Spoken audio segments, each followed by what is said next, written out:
Our main projects have been held up quite a bit lately. Al, who is working on the 221, has just had a successful operation on his neck, which has put him out of action for a while. Bo has had to adjust the steering brakes on the Stug, and the Panzer 1 has had some serious hold-ups with the suspension.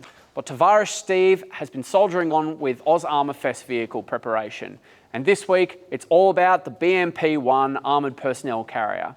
Hi, I'm Kurt from AusArmour, and welcome to Workshop Wednesday.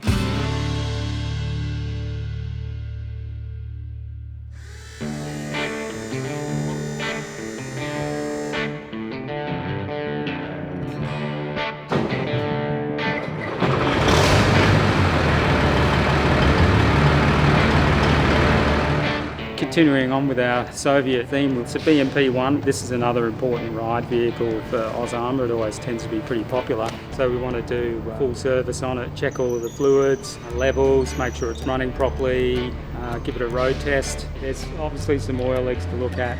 I do know that water is very rusty in the cooling system, and just checking fuel filters, the basic sort of stuff, make sure the electrics are okay. First thing is I've got to drag it back to my lair because I've got a feeling that this is going to need maybe a bit of surgery.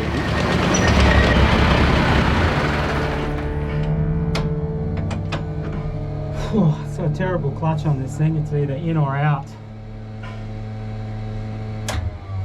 Jason warned me that it's got a terrible clutch on it, and he wasn't kidding. It's either on or off. I mean, most of the time with clutches you've got a bit of intermediate, so that especially at low speed you can sort of feed the power in, but with this thing off it goes. So just on the outside, this is engine oil that's coming out when the engine's running. So I don't know exactly what it is, but I've got some idea that it's to do with the breathing system for the oil tank. So maybe the oil tank is building up pressure and it's pushing oil, mist and vapour out the side here. So that's something to look at.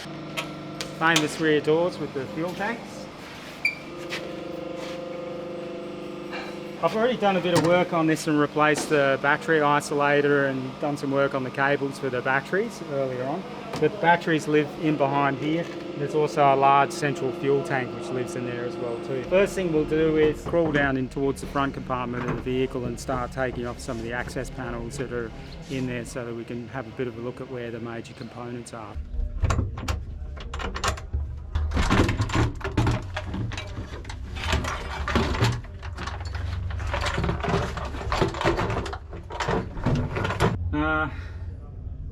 You can certainly see it was sort of designed by the same people that do the other Soviet vehicles, because there's pipes and wires and stuff everywhere, but this looks like it's a cabin heater, something to do with the preheating system, and I can see the air compressor for the air start system as well, and I can see some drive belts from the engine.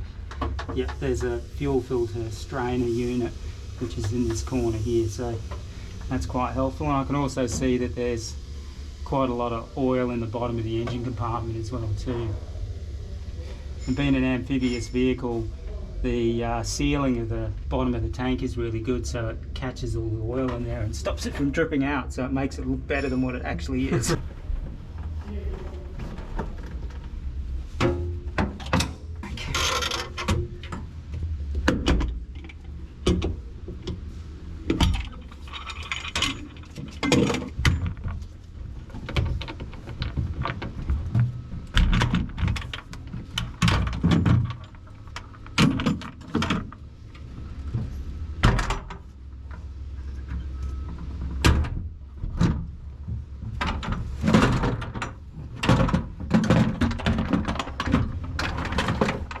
Just over there is the fuel pre-filter, so that has a screen in it that we're going to have to check. Don't know what the rest of this stuff is.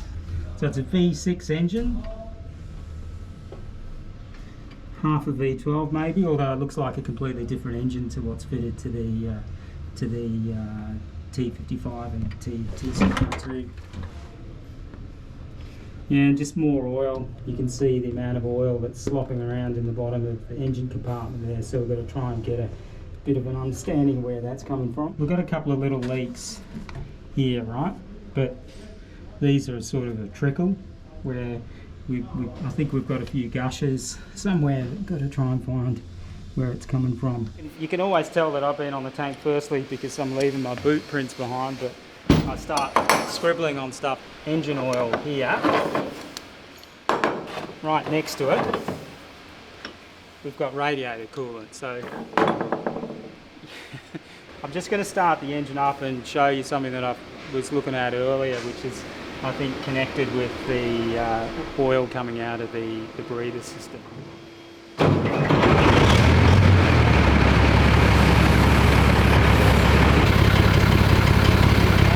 Looks like the oil system is pressurised. Things aren't off to a great start.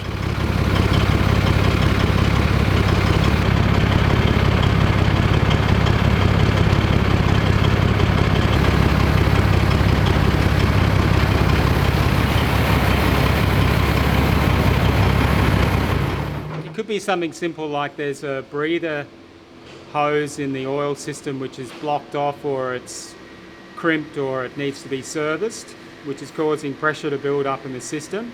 Or it could be that there's a mechanical problem with the engine. I think what we should really do is take the entire deck off the top here, because this hatch here only gives us access to a few parts on the engine. Check the radiator tank.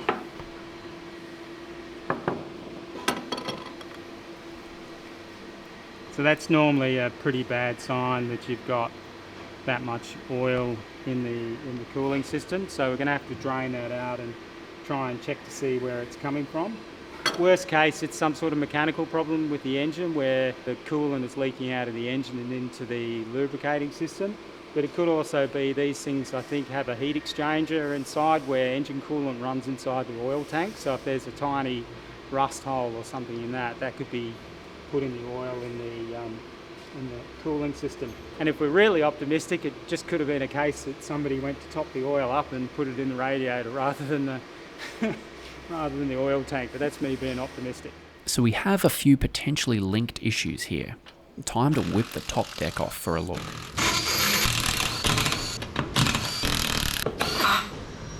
Some of them don't have washers.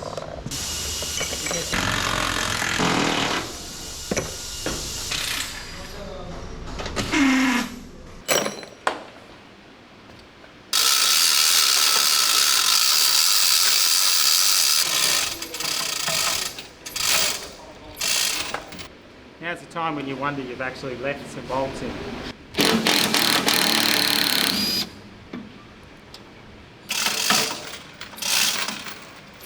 Still not having much luck, so Silvio joins us and lends a hand to open up the front compartment. 1, 2, 3. Oh, look at that. That's what you call a frunk. Plenty of space for the groceries and anything else that you want to put in there. A front trunk. Yes, a frunk. It looks as though there are some linkages that are still attached to the deck, but they shouldn't be holding on so hard. Maybe a bit of muscle is required.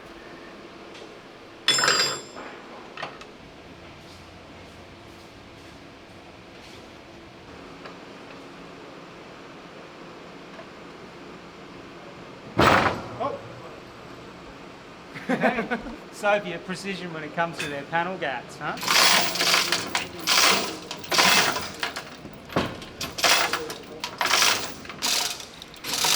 Looking good this time.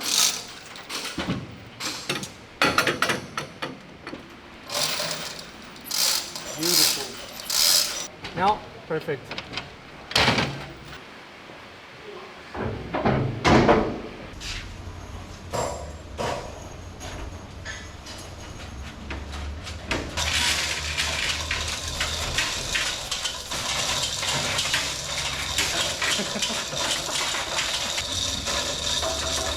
Yeah, just go down. You can sort of see the things that you would need to do if you were going to lift the powertrain out of the vehicle. So now I want to trace where the cooling system goes to see if there's an oil cooler, heat exchanger or something that we can look at to pressure test to eliminate that, because the coolant mixed with the engine oil is a bit of a worry. I mean, I know getting the engine out will help with a lot of this thing, but even just trying to pull the engine out is just such a major headache. So what's this device, Steve? It's a special tool that helps you sort of give you an idea of the integrity of the engine, that mechanically the engine is sealed up and that there's no leaky gaskets or cracks in the engine block or the cylinder heads. Well, it works by taking a sample of air out of the cooling system and then running it through a special test fluid which changes colour in the presence of combustion gas, which is a sign that there's some sort of internal leak in the engine. As we know that there's oil in the cooling system, that can typically be caused by some sort of a crack or a leak in a gasket.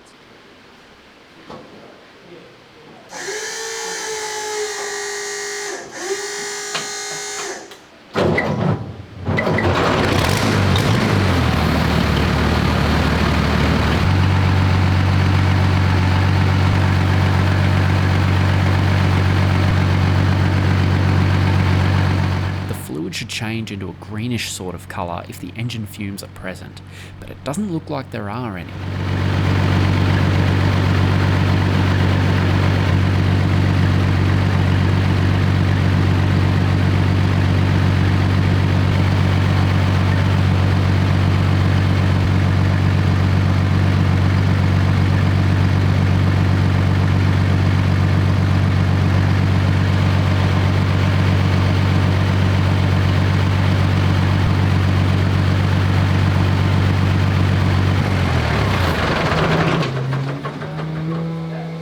Telling me that the engine's perfect, but it's not telling me that there's also a problem with it. Like I showed you that if you put it into the exhaust stream and take a sample, it changes colour very, very quickly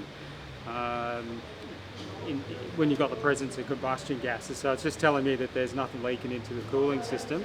That's good.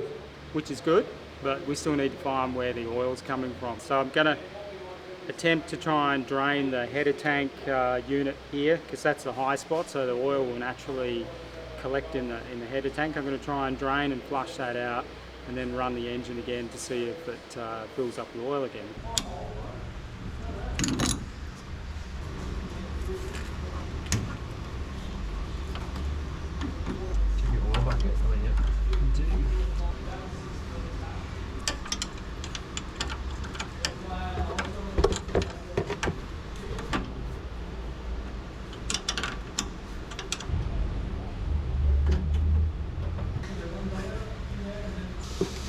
The money shot.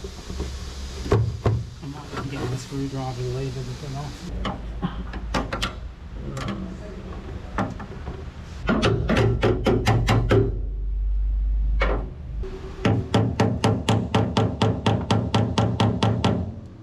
Geez, I really don't want anything to come apart.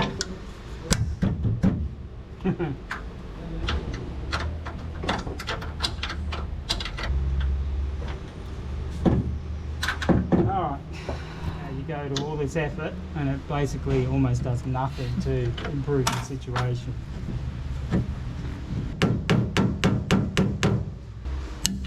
Oh, cheap screwdriver. Cooling system engineers couldn't have been that cruel, could they? Why isn't there coolant pouring out? I don't know. There could be some tricky joint in there. I just don't understand why it's not leaking out. Here it comes. Oh, now we got some water. Leaking out now.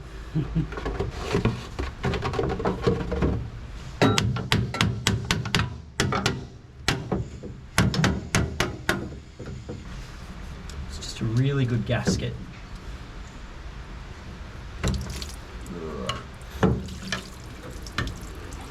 Alright, let's go full. Yeah, look at all that. And you know what I've just realised to my... What I've just realised? Because the radiator is higher than this, it's going to... All of the coolant out of the radiator is going to leak out through here, but anyway, we needed to get it out.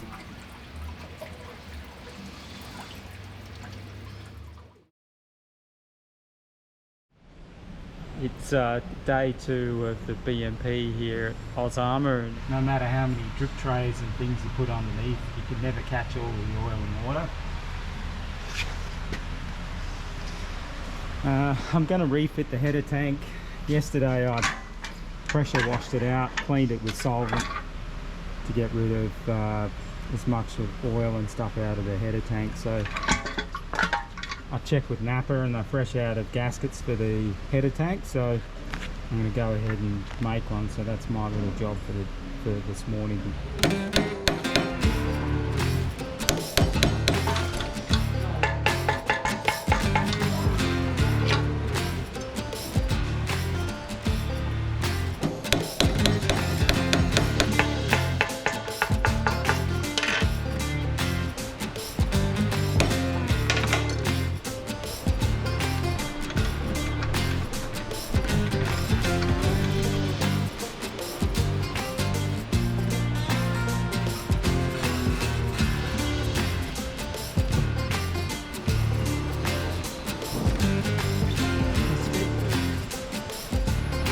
Looks pretty good to me, nice and analog.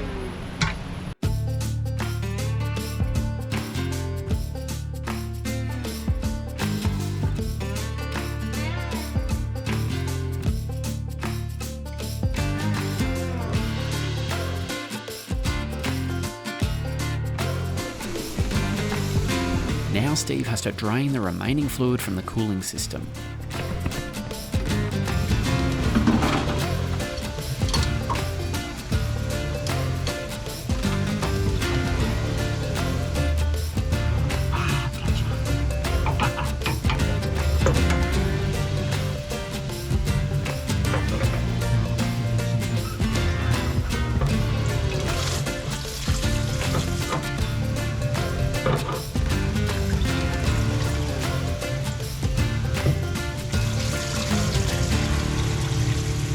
With the cooling system drained, Steve uses this solvent to help loosen and break down any fuel and oil remaining.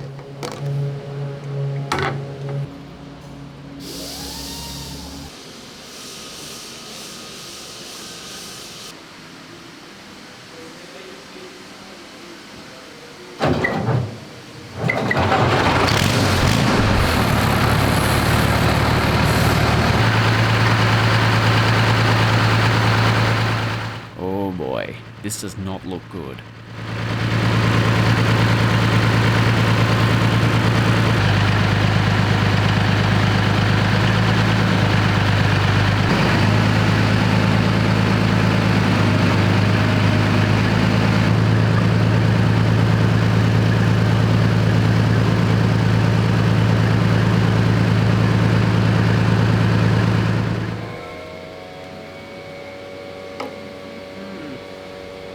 I've never seen that before. Maybe I've overfilled the cooling system, but it shouldn't do that.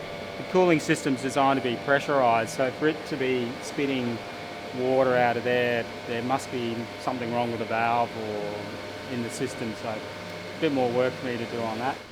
Luckily, not everything was as bad as we initially thought. Pretty easy now actually to see what it is and where it's coming from.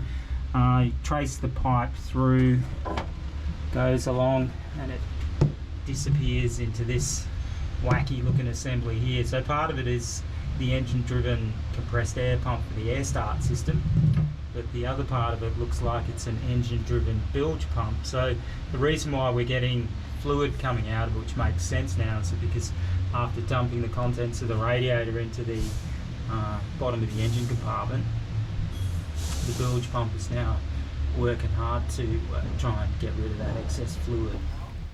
Back to our original problem. So there's evidence of more oil, but what I'm not sure of is how it should look with the solvent in there. Now that I'm a bit more relaxed about the engine-driven bilge pump, I think I'm going to start it up and run it a bit more to get it a bit hotter, which will help the solvent do its job to try and dissolve as much of the oil as possible. How many times is this? Oh, I think it's 5.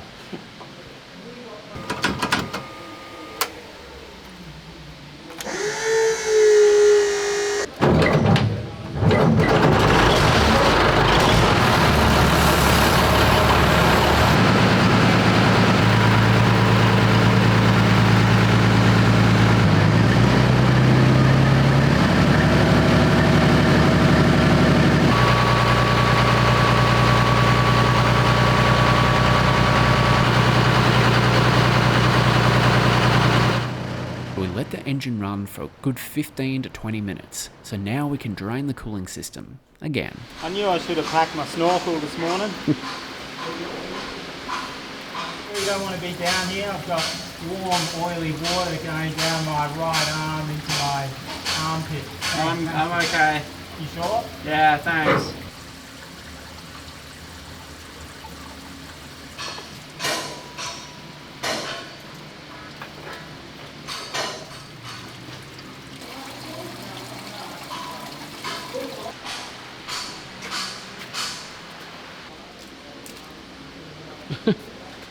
Soup's up. Yeah. Trying really carefully not to make more mess than I already have. Oh no.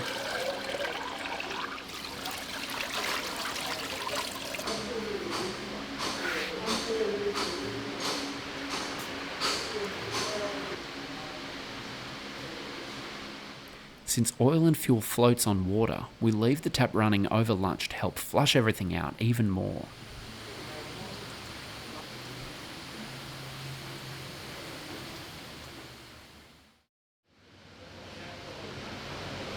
Don't want to jump to too many conclusions, but remember the problem we had with the oil coming out of that sort of port on this side here? Yep. So I traced the line through, and it terminates to a valve which is marked, I think it's in Polish, condensate discharge, right?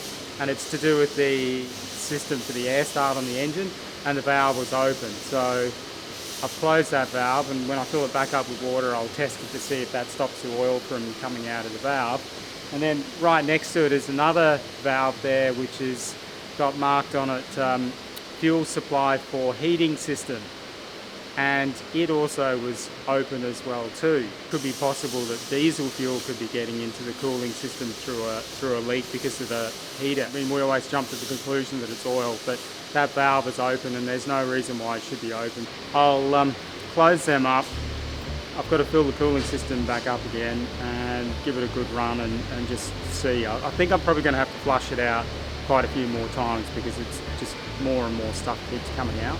Now that we've put the solvent through the system, I might even put another can of solvent through it as well too. After a couple of days of sort of suffering through all of the oil and water and things like that, I'm still not at the point where I'm questioning my life choices.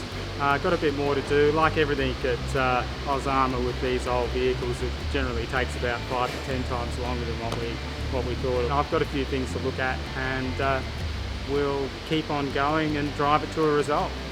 That's all we have time for today. Join us next Wednesday for your weekly tank restoration fix. So until then, I'm Kurt from AusArmour, and I'll see you on the next one.